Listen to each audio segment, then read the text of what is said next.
दाढ़ी रखने से, सर पे टोपी लगाने से कोई टेररिस्ट नहीं होता और ये बात गोदी मीडिया समझ नहीं रही है। जहां पे हालात कशीदा हैं, वहीं दूसरी जानिब से जब पाकिस्तान की तरफ से पुंछ के बॉर्डर एरियाज पे शेलिंग की गई और नज़दीक के जितने भी आम शहरी हैं उनको निशाना बनाया गया, उस निशाने में एक कारी मोहम्मद इकबाल को भी निशाना बनाया गया जिनकी मौत वाक़या हुई। और अफसोस की बात है कि कुछ ऐसे गोदी मीडिया चैनल्स हैं जो अपना चैनल चलाने के लिए उन्हें टेररिस्ट का नाम दे रही है और ये कह रही है कि एक बहुत बड़े टेररिस्ट जो है वो मारे गए हैं। अफसोस की बात है, शर्म आनी चाहिए ऐसे गोदी मीडिया चैनल्स को जो इस पेचीदा हालातों में इस तरीके से जो है अफवाह फैलाते हैं और नफरत कायम करते हैं। मैं आपको बताना चाहूंगा कि कारी मोहम्मद इकबाल पिछले कई सालों से पुंछ के एक इस्लामिक मदरसे में तालीम दे रहे हैं। जामिया ज़िया-उल-उलूम जो मदरसा है वहां पे बच्चों को तालीम दे रहे हैं और पढ़ा रहे थे, मगर अफसोस की बात यह है कि कुछ चैनल्स ऐसे हैं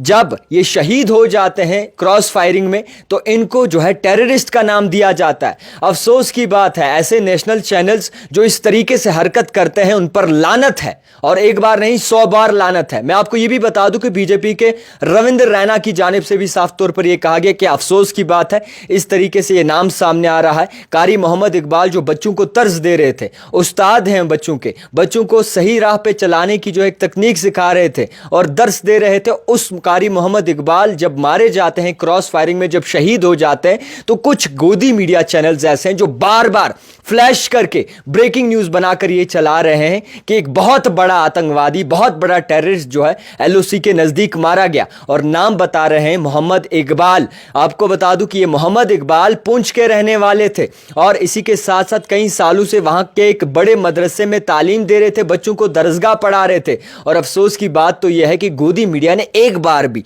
फैक्ट चेक नहीं किया, इन्वेस्टिगेशन नहीं की और जर्नलिज्म के जो एथिक्स है उसको फॉलो नहीं किया। मैं आपको बता दूं कि जर्नलिज्म में कई सारी चीजें सिखाई जाती हैं जहां पे सबसे बड़ी बात कि फैक्ट चेक करें, आप डीप तक इन्वेस्टिगेशन करें और एक अच्छी इन्वेस्टिगेशन करने के बाद खबर को चलाएं। मगर गोदी मीडिया ने शायद वो चैप्टर पढ़ना भूल गए हैं और टीआरपी के चैप्टर उन्होंने बड़ा अच्छा खासा तरीके से पढ़ा है।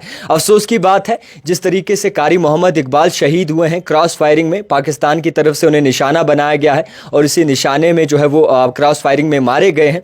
अब जब वो मारे गए हैं तो उनका नाम अब आतंकवादियों के साथ जोड़ा जा रहा है, उन्हें टेररिस्ट का खिताब दिया जा रहा है, टेररिस्ट कहा जा रहा है, वो मारे गए हैं। मैं आपको ये भी बता दूं कि पुंछ में इस वक्त हालात कशीदा हैं। जितने भी पुंछ के नज़दीकी लोग बॉर्डर एरिया के रहते हैं उन्होंने अपनी जगहें जो है वो खाली कर दी हैं। लगातार पाकिस्तान की तरफ से शेलिंग की जा रही है, मगर इसी चीज़ को फ़ायदा उठाकर कुछ गोदी मीडिया चैनल जो है अपने हाथ गर्म कर रहे हैं। इस वक्त कशीदा हालातों में इस तरीके से बातें कर रहे हैं और जहर फैलाने की कोशिश कर रहे हैं। इसको कड़ी अल्फाजों में जो है मजम्मत वहाँ के जितने भी एक्टिविस्ट हों, वहाँ के जितने भी लीडर्स हों, उनकी तरफ से भी किया गया है और साफ तौर पर कहा गया कि इन पर एक्शन होना चाहिए और होना चाहिए इन पर एक्शन। जब भी कोई मुद्दा होता है, जब भी कोई ह्यूमैनिटी का मुद्दा होता है, तब जो है ये अपना जहर घोलते हैं, अपनी टीआरपी के 2 कौड़ी की टीआरपी के लिए जो है वो इस तरीके से अफवाहें फैलाते हैं और एक सीधे सादे इंसान को भी जो है टेररिस्ट का नाम देते हैं। फिलहाल के तौर पर इस बात का मुद्दा सिर्फ इतना सा है कि जनाब उस शख्स ने भी जो है अपनी जान गंवाई है, शहीद हुए हैं वो बॉर्डर के नज़दीक एक मदरसे में जो है वो उस्ताद के हैसियत से काम करते थे, बच्चों को दर्स देते थे। मगर अफसोस है गोदी मीडिया आज भी अपने उस प्रोपेगेंडा से पीछे नहीं हट रही। तो फिलहाल जस्टिस होना चाहिए और उन चैनल्स पर लगाम कसनी चाहिए जो चैनल जो है इस चीज़ को बढ़ावा दे रहे हैं और उन्हें गलत नाम दे रहे हैं। अभी वो इस दुनिया में नहीं रहे, दुआ उनके लिए ज़रूर कीजिएगा। दिखते रहिए द टाइपराइटर जावेद खान के साथ।